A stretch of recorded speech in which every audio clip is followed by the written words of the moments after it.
I'm Al McFarlane. Welcome to the Thursday edition of Conversations with Al McFarlane. A lot of great friends here, great people to talk about whatever's on their minds, our minds. Uh, Glad to have my dear friend, it's our second meeting today, Robin Hickman Winfield.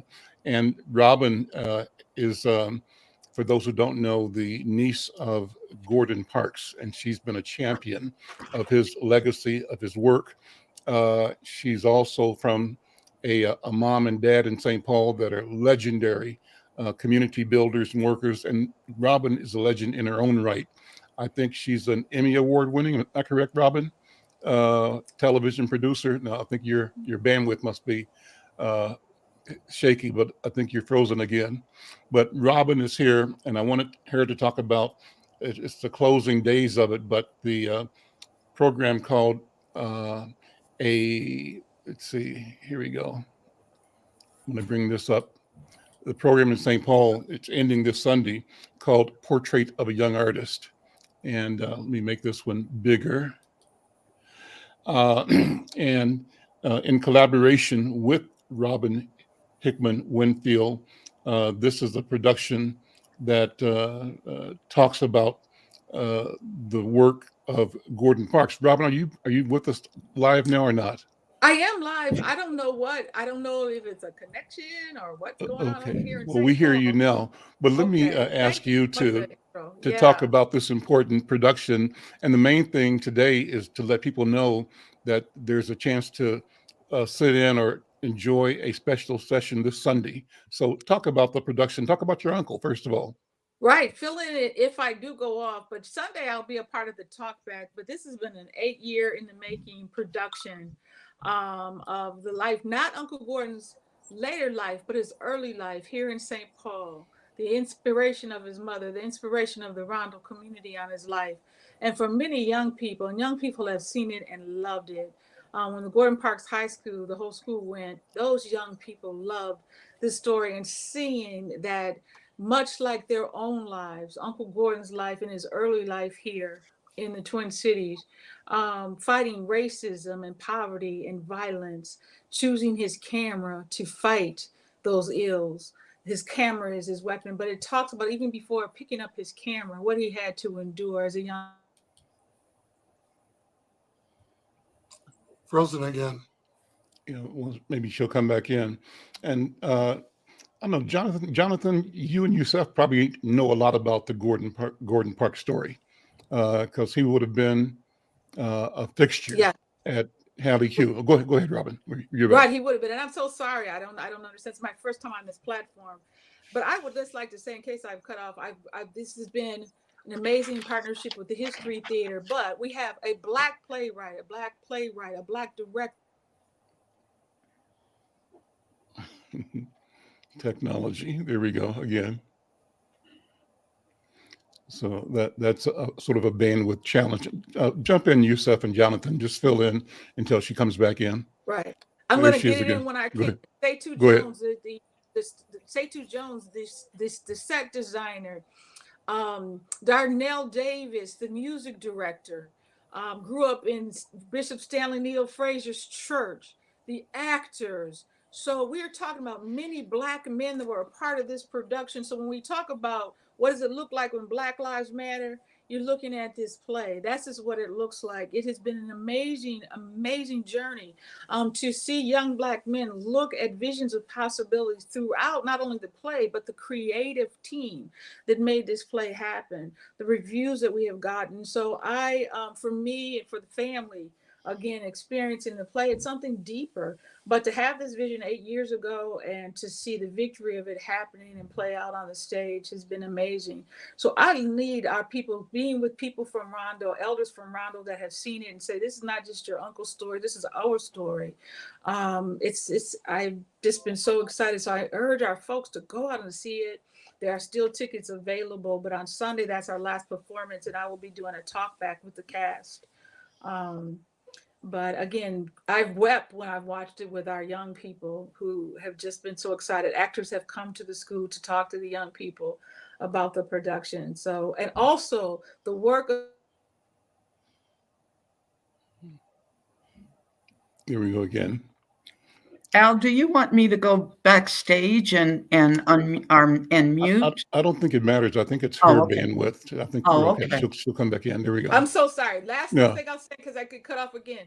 The work of the Gordon Parks High School scholars are on exhibit. Their work is on exhibit at the History Theater as well. Their visions, as Gordon Parks scholars, their visions of peace, possibilities, purpose, and power is on exhibit at the theater as well. You sent me some photographs of young students standing in front of a poster of your Uncle Gordon Parks. They're beautiful. I should have used those in the newspaper, so I apologize to you publicly, because that would have been and is always appropriate front page material. And we're going to find out how to use that going forward anyway, because it's still relevant and it remains so. The images are powerful. But you've got some more stuff coming up in May that keeps the work in front of us and helps us focus on who we are. What's happening in May in film? The Choice Cinema Series in the Footsteps of Gordon Parks. We kicked that off in 2019 with Robert Townsend and his film, The Making of the Five Heartbeats. COVID hit, so we're bringing it back. The films of Uncle Gordon, The Learning Tree, with the star of The Learning Tree, Kyle Johnson. We've invited Roger E. Mosley, the star of Leadbelly, to join us, and we're going to honor Kakai Ampa, St. Paul's own Kakai Ampa, acclaimed Hollywood location manager. We're going to finally honor Kakai here on a home, his son, a native of Rondo, son of Rondo. We're bringing him back to celebrate him for his illustrious career in Hollywood. So we're very excited. And Craig Rice and I will present the first HBO documentary on Uncle Gordon, Half Past Autumn. So that is in May. We're very excited to keep, again, the legacy of Uncle Gordon alive. And hopefully I can kick off and finally have this memorial of Uncle Gordon. We're going to kick that campaign up again as well. So very excited. But Al, I would encourage you, let's get together and talk about the scholars' work. Yeah. We're going to have their work on this exhibit at the film festival as well. But it would be great to have their work in the paper.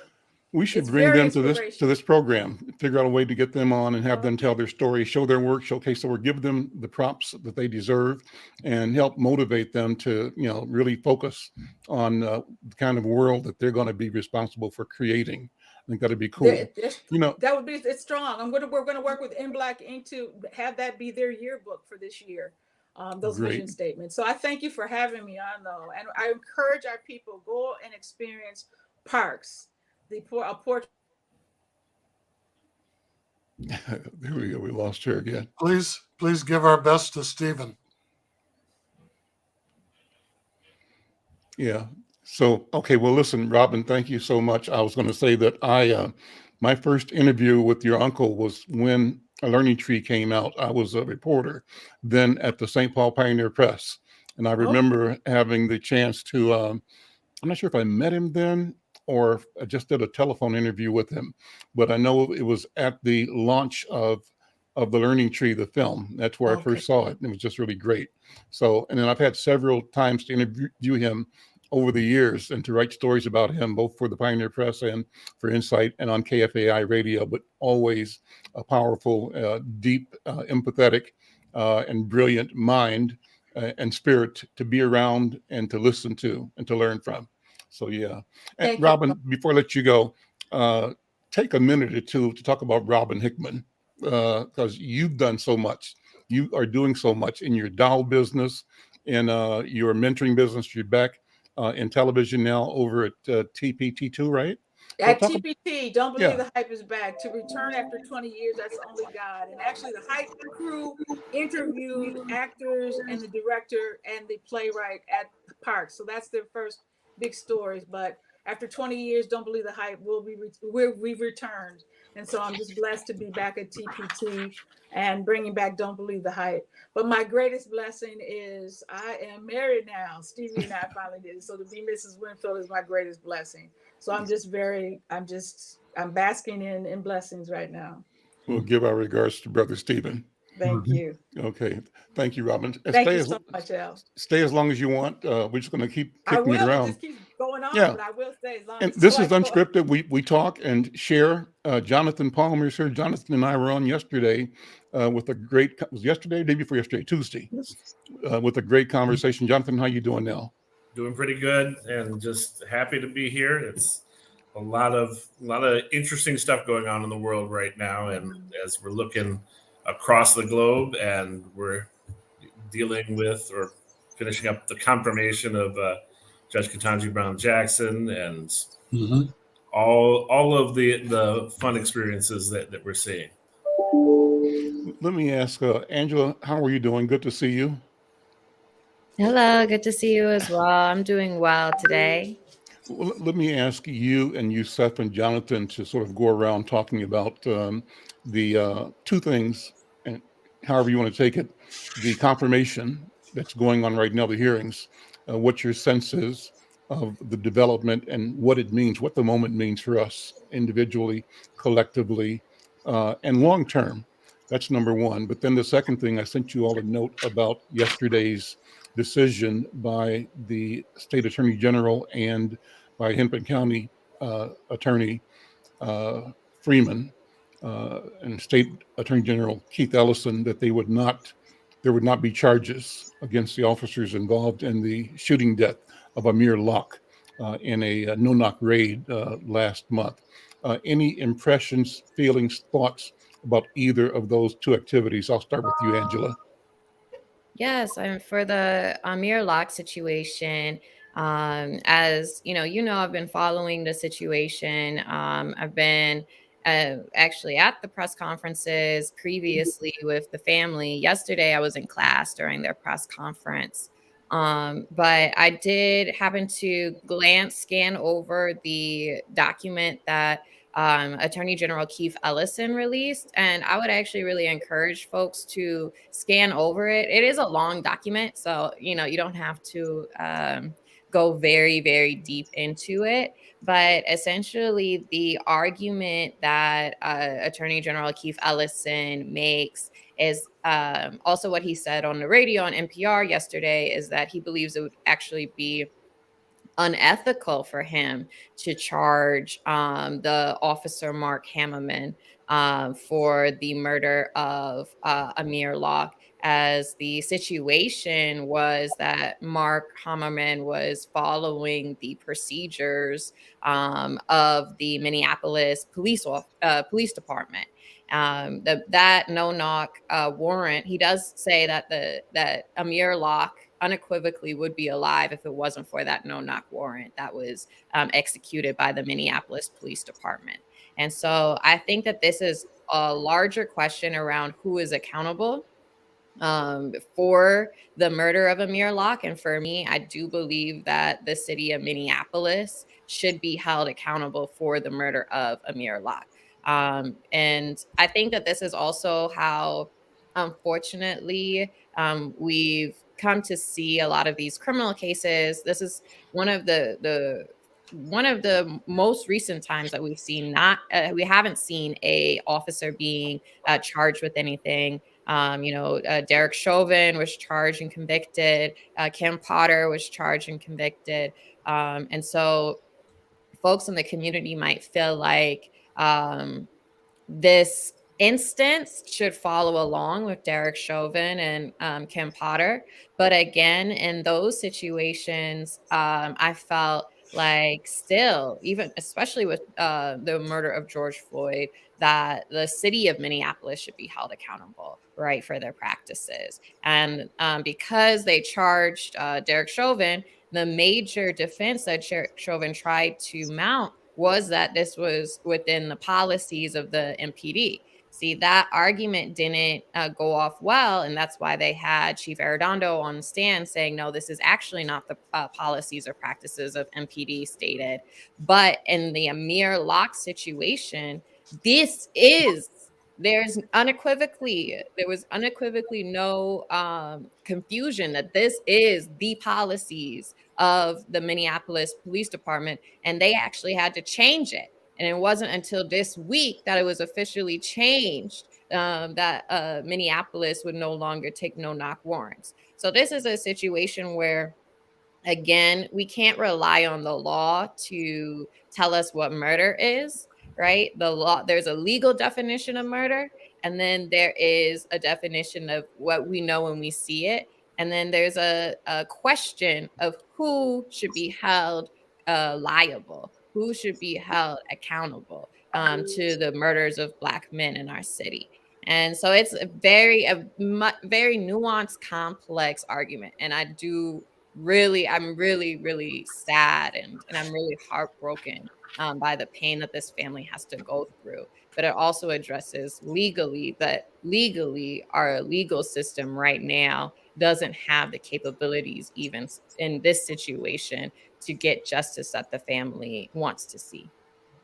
Yusuf, what are your thoughts? Well, on Judge Brown's nomination, it's now a foregone conclusion. I think many of us are still offended and insulted by the process of questioning before the Senate. I think that a lot of the questioning from the other side of the aisle was angry, it was evil, and it was intended to try and dehumanize her and disqualify her from the appointment. With the 3 Republicans who now have indicated their support for her confirmation, she will be seated on the Supreme Court after the vote later this week. In terms of Amir Locke, I agree with everything that Angela said. Thank you, Angela. And for many Black people, they see no or little distinction between the death of Amir Locke and Breonna Taylor in Louisville, Kentucky, because they entered his apartment without announcing themselves, mumbled strange words and sounds, kicked the couch on which he was sleeping with steel-toed boots. And on the front page of today's Pioneer Press, they have a still shot from the body camera showing his finger on the barrel of the gun, not on the trigger. And he was a very sound sleeper, was under a blanket, was distracted and rudely awakened, and lifted the blanket and reached for his gun and had his finger again on the front page of the Pioneer Press on the barrel, not in the trigger mechanism, and was shot by one of the SWAT officers almost immediately. So there was no conversation. There was no de-escalation. There was no attempt for him. And the gun was pointing away from the officer that shot him. Now, in the paper, they say that the gun was pointed directly at the police officer. I have not seen the entire video, but you can see that he was rudely awakened, distracted, surprised, shocked, and then murdered, frankly, in the eyes of many people. So there will be, Crump will be representing the family. There will be criminal charges brought by the family in a lawsuit in civil court, and we'll have to wait and see whether we're going to get heartbroken all over again or whether the family will get some semblance of justice. Let's listen to a little of yesterday's press conference at the National Action Network, where the family, the mom, had a chance to speak. Let me know if you can hear this. Not yet. Okay, you see it, but you don't hear it? Correct. Okay. Let's see. I'm not sure how to make sure I can get the sound.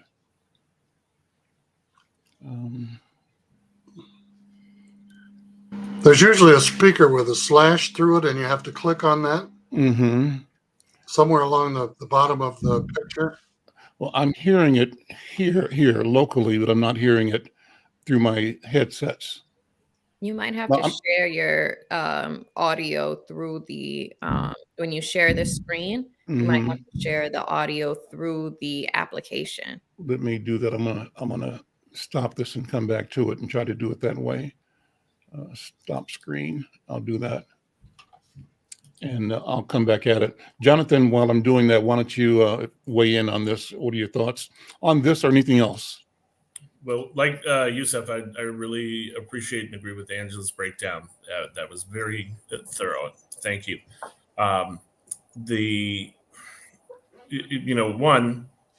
Ketanji Brown Jackson, that it's been atrocious. It has been insulting, and it has been hypocritical when you consider the confirmation hearings of the last two nominees.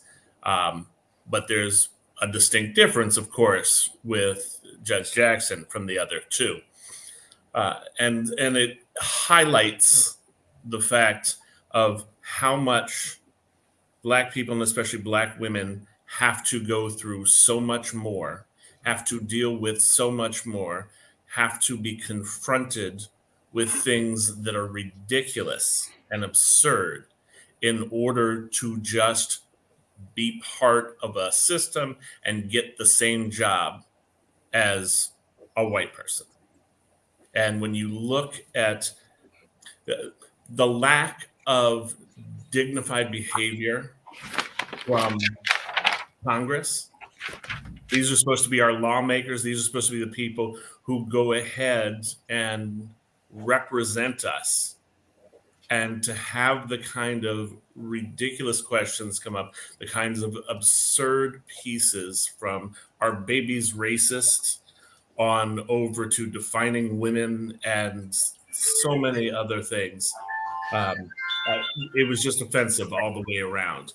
I think also with Amir, I understand the reasoning in terms of it would not meet the level of legal determination, but it's clear what you see on the video, and it's clear what has happened. And really, overall, I just want police to stop killing innocent Black people.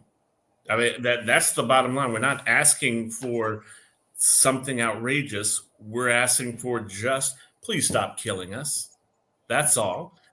This is not all police are bad, but there's something within the institution of policing that still has to be rooted out in order for us to be able to be safe, in order for us to have justice in this country. Let me try this video again. Hold on. Click on the speaker, Al, and see if the sound on the video is up. Okay, I'll The check lower that. left-hand corner. It is.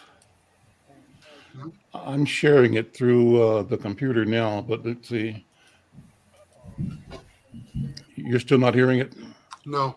Okay, then I did select use computer audio on the share button, but somehow it's not working. That's okay. I'll learn as I go. So let me stop the share again. Robin, Brenda, what are your thoughts? I'm just glad for Ketanji that this part is over, and I'm wondering what the next steps will be. They said it will be a while, even though she's confirmed now. It's going to be a while before it all settles. But they did a job. They wanted Fox. They wanted to have that airtime. So they didn't care what it took. And since I'm not in Minneapolis, I can't, I guess, legitimately comment on Amir Locke, except he's my brother as a Black brother. And it doesn't matter where he was murdered. And my heart goes out for the family. And Angela, I can't say enough about this young lady. I mean, you have really been with that family. I've been following it with the press conferences and everything. And I told Sean Lewis, the two of you will be in the White House. We won't be, the baby boomers won't be around to see it, but boy, you've got a pathway that's definitely laid out for both of you young minds. So kudos to you. Robin, any thoughts, impressions on either of the two things we're talking about? So Robin still has the bandwidth issues there. Youssef, come back in. Yes, sir. One of the things that was most insulting about the questioning of Judge Jackson is that she was number one in her class at Harvard. Mm-hmm. She was the head of her class in law school, and she has been, passed through by this committee, the Judiciary Committee in the Senate, for 3 prior appointments. So this same committee has already approved her for the federal bench 3 times, 3 different appointments. Yet now that she's been nominated to the Supreme Court, they want to try and find fault. And the one answer that she gave that I loved, they were talking about her service on the board of the Georgetown Day School and the curriculum that they teach to preschoolers and elementary kids. And she said, I'm a member of the policy and the governing board. We don't define the curriculum for the institution no more than Judge Amy Comey Barrett did for the private religious school whose board that she served on. Okay. And put them correctly in their place. Okay. I was just looking while we were saying that they have a flash on the Pioneer Press that that I think it said the judge was confirmed. It was. Is that what it said? Mm-hmm. Yeah. So That Senate just confirmed. okay. And do you see the picture on the cover of Amir Locke? At the Pioneer Press. Yeah, today's paper. Yeah. It's on the front page. I know that okay. Mine keeps going on and off, and I'm going to have to leave, but I want to just say this about, I'm going to claim already Justice Jackson. And I think, again, what we see over and over again are these modern day lynchings attempts. And it was an attempt to, again, put her in her place, know your place. That's what we saw, and that's what we endured. Put her in her place. There was a special on ABC a couple of months ago of Black women in Hollywood that are very accomplished. And there was a sister who was a VP at a studio, and then some other sisters who talked about no matter how brilliant we are, we have to endure that. We're going to put you in your place. Know your place. And we endure that all the time. And it was to her, and it was to every other Black woman who is accomplished. Know your place. Well, I can hear my mother saying, you're gonna always take your rightful place, center stage. And she reminded us, we will take our rightful place in all center stages, wherever they will be. And that's what I want to just remind us. And that's what she reminded us to do. You can't put me in my place. I know my place. And that's what we have to just remember. That's what we have to remember. And prayers go out to the Locke family and all of our families and all of us. And that's what I said earlier about the play and when I experienced it with the young people. They were reminded, they got to see visions of possibilities, VOPs, not only in Uncle Gordon, but all of those Black men and Black women that had a part of bringing it forward. And that's what, in spite of what they kind of come at us with, we know our place.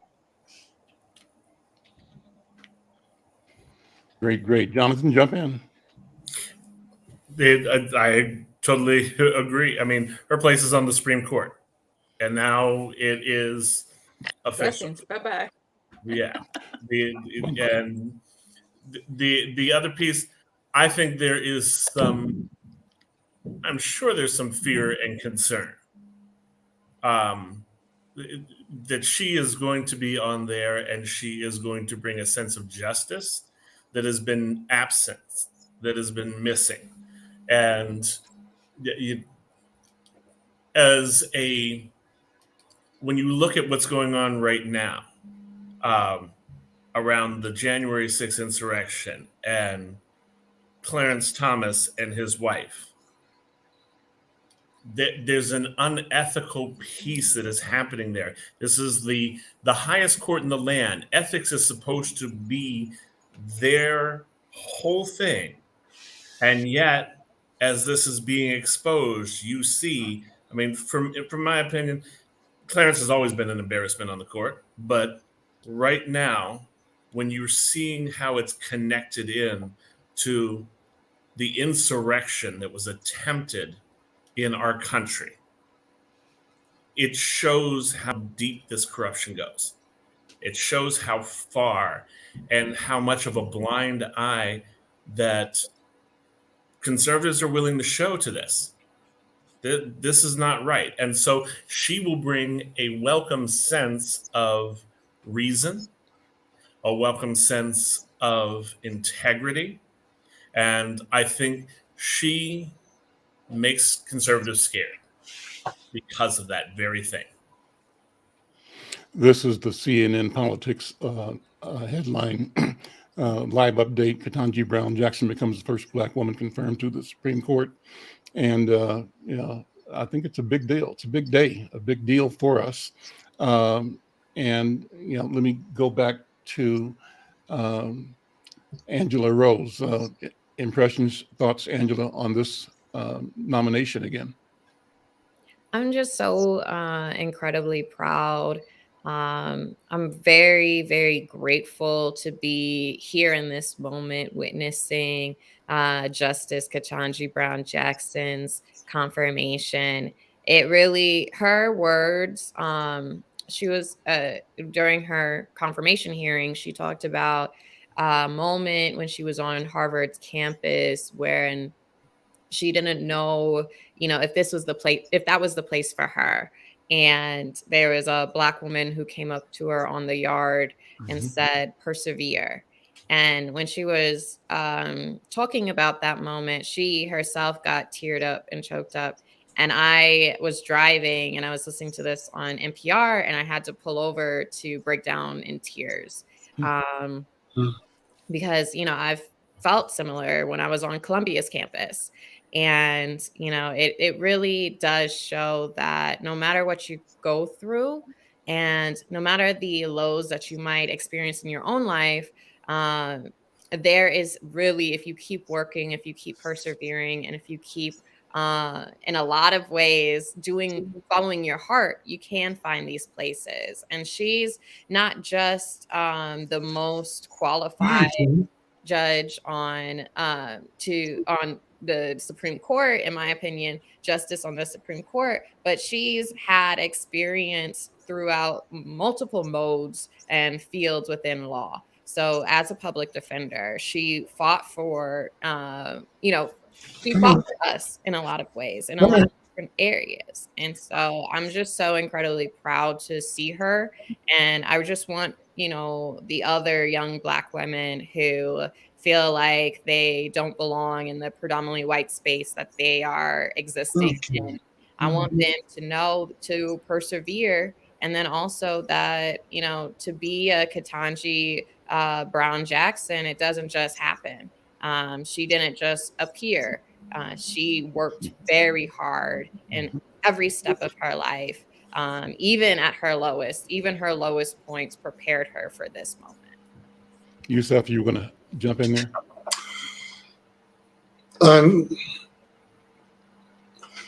I think that the 53-47 confirmation vote is a continuing insult. The Republicans stole 2 seats on the Supreme Court. And, this woman is, as Angela said, eminently qualified, given her background, given her education, given her judicial record. But it's still a 6-3 Supreme Court with 6 conservatives and 3 Democrats. So I don't think we're completely out of the woods yet. And this discussion about whether or not additional seats are going to be added to the Supreme Court to balance it is a valid one. And that conversation needs to continue publicly.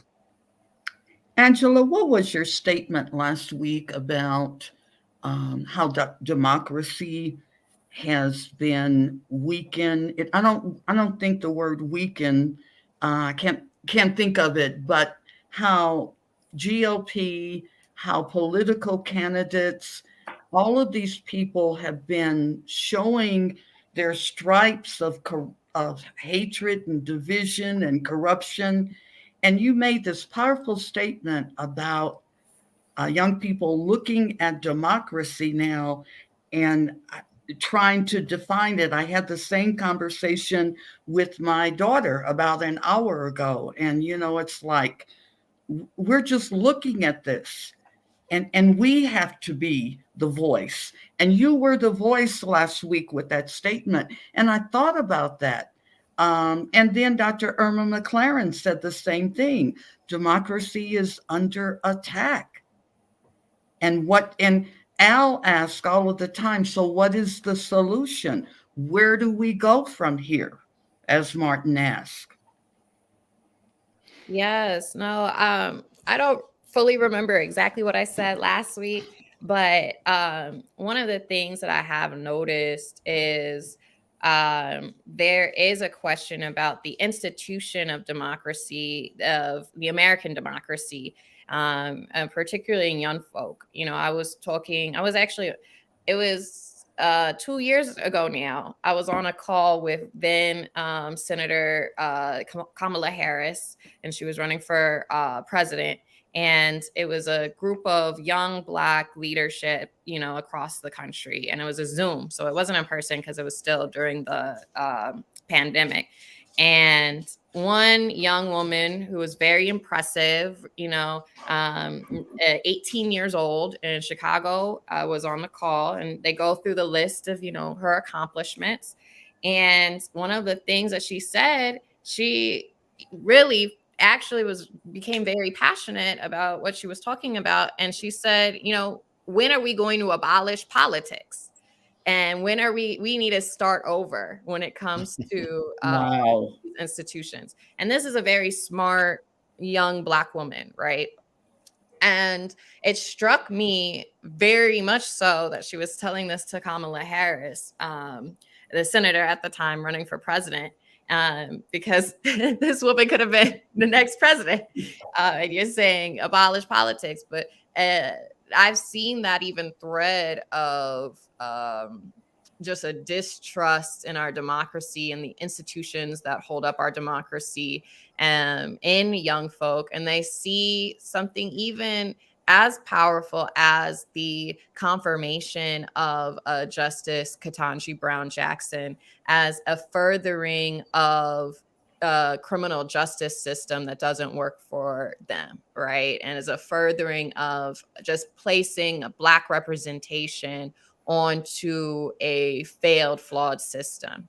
And that's, you know, there is a real rooted want to abolish to abolish the criminal justice system, to abolish and to start over and to create a new reality and a new system.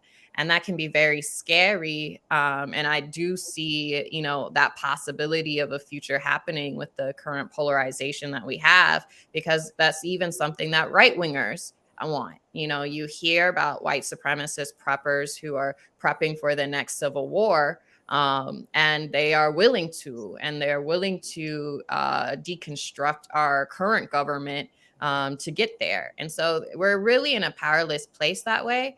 But what I believe is the hope that we have to hold out to is in making sure that our values are reflected. Yes, this system right now does not work for Black people in America when it comes to democracy, when it comes to the criminal justice system. Yes, it does not. But that doesn't mean that we are so far off. I don't believe that we are so far off. I do believe that we can make changes, and the changes start with voting, really, you know, raising our voices. The changes start with even something of reframing the criminal legal system into a restorative system that gives to our communities instead of taking from our communities. I do believe that, you know, what we have here and the values that have been stated out in the Constitution of the United States are the values that I hold. And those are the values that I believe, as if I truly loved this country, I would fight for those values and not the institutions that, you know, have been created through white supremacy, seemingly upholding those values, but fighting for the people who hold those values and to make sure they are heard and they are placed in these institutions so that these institutions can change. So do I believe in fully abolishing politics? No. Do I fully believe in abolishing the United States government? No. But I do believe that we have an opportunity here, and every opportunity of, you know, seeing a Black woman on the Supreme Court, seeing a Black woman preside over the confirmation of a Black woman on the Supreme Court, because Vice President Kamala Harris was the person who was presiding over that confirmation vote. To see that and to see and know the power that they hold in those moments, that is our future. And we just need to keep going, just keep going in that air, and not be afraid of who's going to stop us.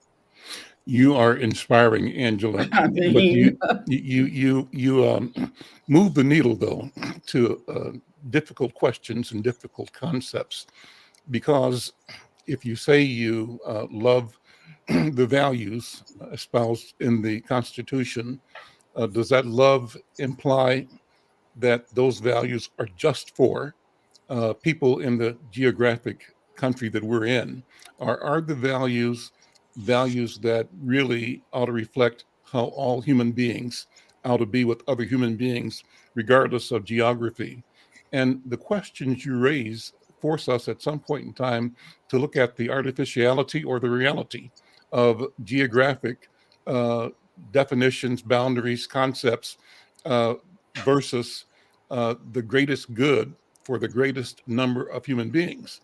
I think in recent weeks, I was talking about the system that we have that is hierarchical, that is built on the notion that the minority can lord over the minority sets the rules. And what's happening, we talked in this country about the whole question of majority rule for years and years. We were all taught that in school, Jonathan and Youssef, about under the majority rules and what fairness is.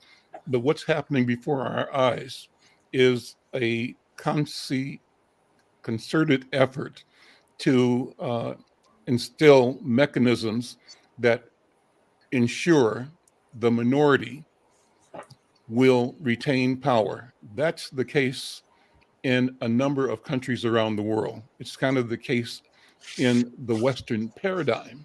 So the question that you're leading us to, I believe, Angela, is that we have to consider, are there other methods, other frameworks, other concepts? And what if those concepts don't or don't limit themselves to the United States, but have us in community with people all over the planet? What if those values have us looking at not my gain as your loss, me in the North and you in the South, me in the East, or me in the West and you in the East, all of these divisions again? But what if the process leads to, or the value system leads to a commitment that each of us feels and knows our own incompletion, as long as others of us on the planet are held in a state of incompletion. And therefore, our work becomes the work of ensuring access, availability, possibility, um, growth, development for every other human, regardless of where they are. That's where I go from what you've been saying. But Jonathan, what do you think? Let me just spread this out. I'm loving the conversation. Thank you, Angela. Yeah, and the values are there. I agree with Angela. The values are in there.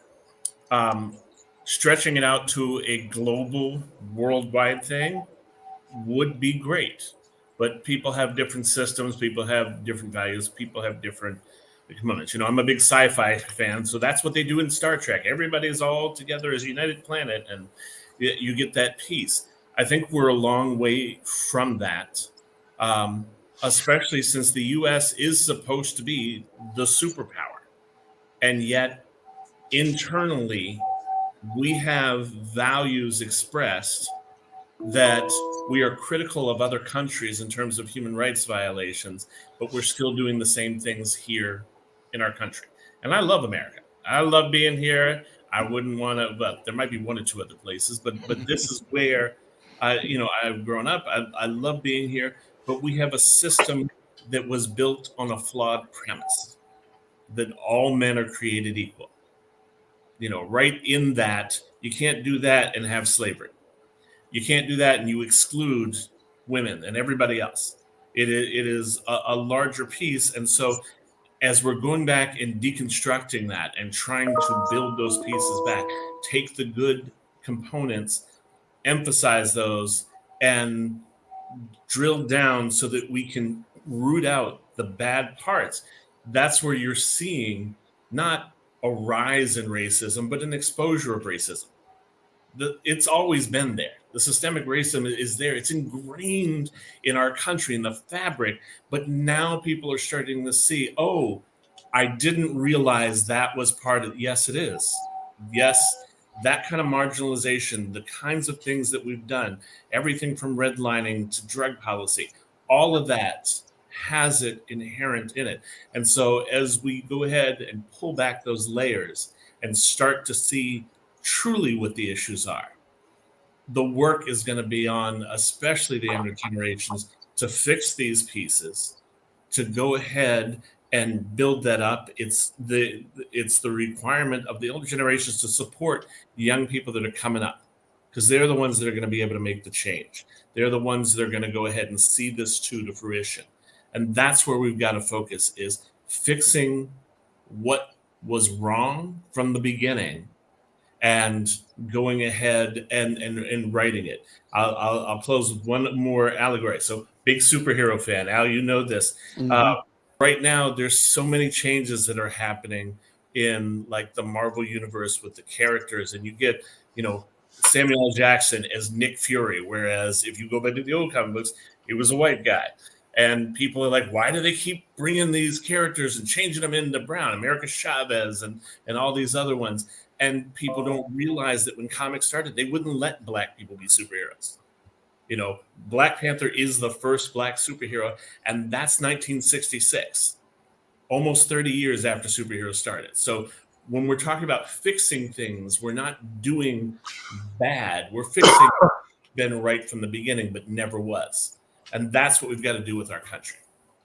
Well, Jonathan, go ahead. small steps, though, would you agree? And when I say that, when you talk about the youth coming from a teacher perspective, Angela talks a lot about restoration. And we need to maybe look at the schools, suspensions, expulsions, instead of putting that generation out, those TikTok kids, a method that begins of healing, as Dr. B talks about it all of the time, for them to recognize from whence they have come.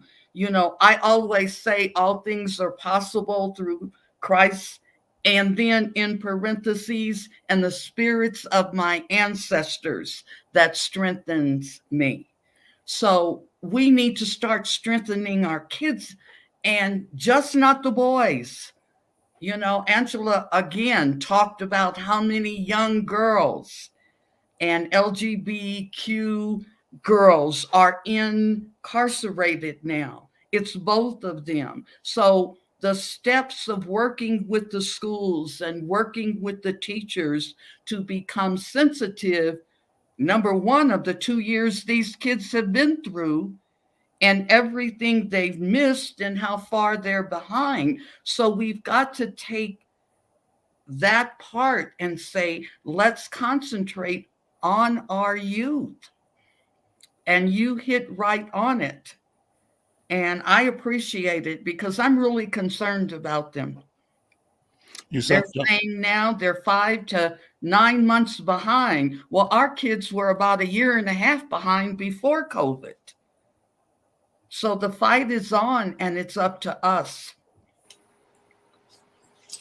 Well, I agree with everything that's been aforementioned.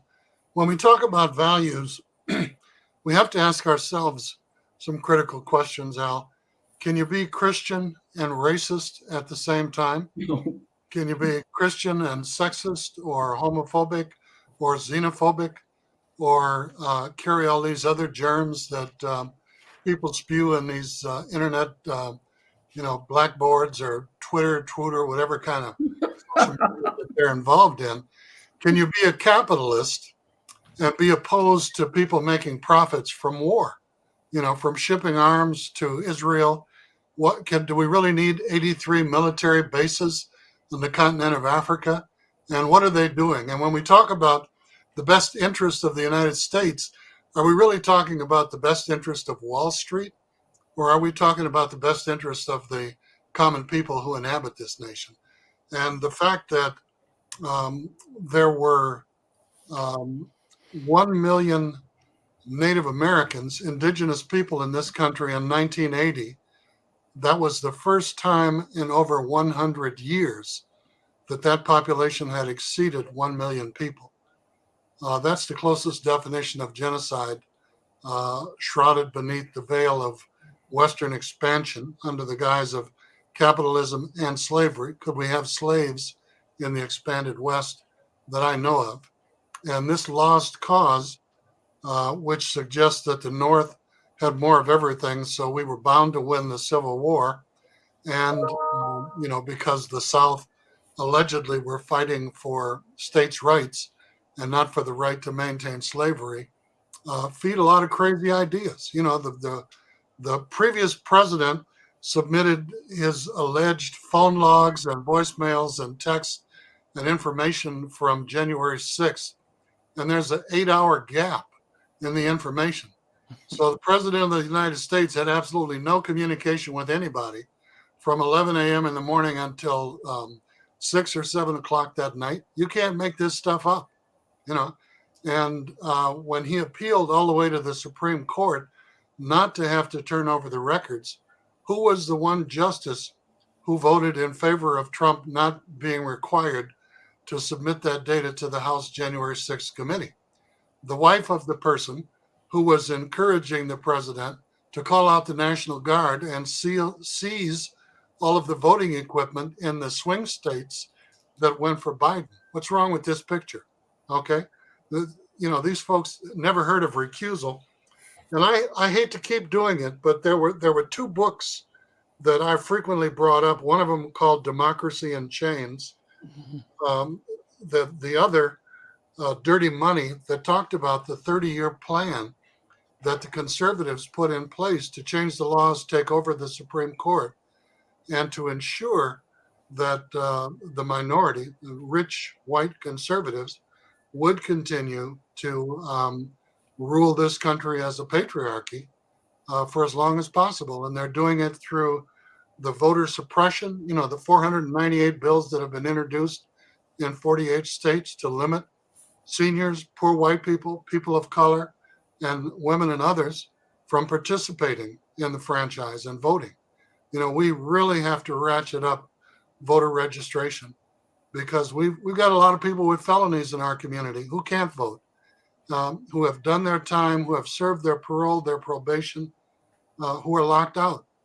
And they just had a primary in Texas where they doubled the national average. 14% of the people who voted had their votes rejected because they were early voters and they didn't include their early voter ID with their ballot. So 14%. And, as I said, if Trump only lost Minnesota by 1.5 percentage points, that's what Hillary Clinton won by, and Biden.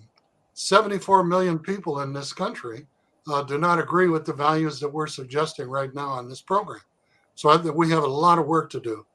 And, Stanley Crouch, who was my favorite social critic, said that we have to let barking dogs bark so the caravan can move on by. And there's been a lot of barking of late by the white supremacists, the white nationalists, the senators, and even people in our own legislature.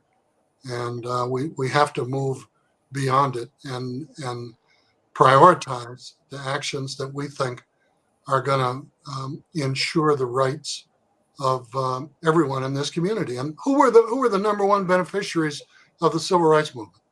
White women. Yeah. White women. Okay. Yeah. So it's not that we're doing this just to benefit Black people at someone else's expense. We're doing this for humanity. And I think we have to keep doing it. We have to keep speaking out and standing up and speaking truth to power. And I'm just so glad to see people like Jonathan and Angela, young people coming up who are willing to work with us, not to step over us or overshadow us, but to work with us so that together we can take a gulp out of some of these issues rather than a series of little tiny nibbles, which is all we can do when we work in little clusters or alone or as alphas or kappas or deltas or Christians or Muslims or whichever sect or group we Mhm. identify with. We need to look at coalitions, people working together for mutual benefit and the common good. And surely that will benefit, the majority of the people in our community. Great comments, Yusuf. Thank you. Well said. Well, I think well put. What are you reading? Let's close up with each of us sharing what you're reading right now. Why don't you go first, Yusuf? Yeah. Can you see that? Rise of the Warrior Cop, Mhm. the militarization of local police departments. Very interesting. On the heels of a national study by the New York Times of after action reports by local police departments in terms of how they reacted to the obedient civil protests over the death of George Floyd, and how with the military apparatus and the soft bullets and the shields and the batons, they created more harm than they were there to prevent, okay, through their very presence and the actions that they took. Minneapolis, chaos, confusion, no cross-departmental communication in terms of crowd control, police talking about let's go out and make some more protesters suffer. No differentiation between peaceful protesters and anarchists, rioters, people who were breaking the law. No differentiation whatsoever, treating everybody the same. Just a real travesty. And if they don't address it and own up to it and improve their training and their communication, they're going to repeat those mistakes over and over again every time there's a civil protest. And the media blames everything on Black Lives Matter. We have no chapters of Black Lives Matter in Minnesota who are affiliated with the national organization. They're groups that have sprung up on social media. Hey, Black Lives Matter's meeting tonight, come on out. You can't control the agenda or the apparatus or who's going to be present, what they're going to bring. Just pulling a name out of the air, which is positive. Black lives do matter. But, it makes people leery of going if they feel they're going to be attacked just by being identified with what is supposed to be a peaceful and civil protest. So we got a lot of work to do. I'm sorry. Nope, not a problem. Angela, what are you reading? I'm actually, funny enough, reading Black Lives Matter, From a Moment to a Movement by Lori Collier Hillstrom. And one of the things that I was thinking about and actually gave a presentation on yesterday is using social media for advocacy work. And with the hashtag Black Lives Matter, one of the things that Hillstrom goes into is that social media is the meeting point, right? It is a virtual meeting point. What you do with the engagement here has to live in the real world. So you have to do real work. And so just like Yusuf said, sometimes we want to be as inclusive as possible, but we need to be intentional. Instead of making content, for social media, we need to think about making change. And sometimes that doesn't align with the production mindset that social media creates within organizations from an organizational standpoint, advocate standpoint. You don't need to be posting, your fist up in the air every day if that's going to take away from your work, right? And doing work and that hard work in real life is so important, but how we utilize and engage on social media can really elevate that work. So that's from Black Lives Matter from a Moment to a Movement by Laurie Collier Hillstrom. Very much recommend it. And then because I'm not a liar, I do read and I listen to audiobooks, and mainly romance audiobooks. And so the one that I'm on right now is called Romancing a Duke. And so that's based in the Regency era. And, you know, I do like my romance novels as well, especially after Bridgerton season 2. I got in on my romance. A real revolutionary has to also be a real lover. Okay. Exactly.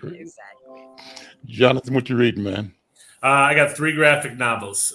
Mouse, which was the one that was banned. It tells the story of the concentration camps and the experience with the mice being Jewish people and the cats being Nazis. George Takei's They Called Us Enemy. It's the story of his life within the concentration camps and coming out. He was Sulu on Star Trek, and people don't know. He's become a very big activist. And my favorite right now, Captain America Truth. And it's the story of, there was actually a black Captain America before Steve Rogers. But what they do with this is they tell kind of the story of the Tuskegee experiments through that. There's a battalion of black soldiers that are taken and experimented on, not told what it is. And it's actually the super soldier serum, but it's untested at that point. And so it kills all but 4 in their unit. And then it goes through the adventure of Isaiah Bradley, who, if you saw The Falcon and the Winter Soldier, he's the character in there, but he actually was Captain America a few months before Steve Rogers. And then his whole history was hidden away. And so Steve Rogers goes and uncovers all this and helps to get recognition. Are we discovering our voice and our capacity to place ourselves in the future through the comic genre or through other novels, other books? What do you think? It seems to me that part of the mission has to be for us to project who we are becoming and project our presence, not only 100 years from now, but 500 or 1,000 years from now. Do you see it happening? Very much so. And I think that is a lot of what Afrofuturism is about. And one of my favorite is Yatasha Womack, who went to Clark College in Atlanta, Clark Atlanta University. So, but within that whole movement of Afrofuturism, it's looking at where people are going, where our people are going, how the future impacts us, how we impact it.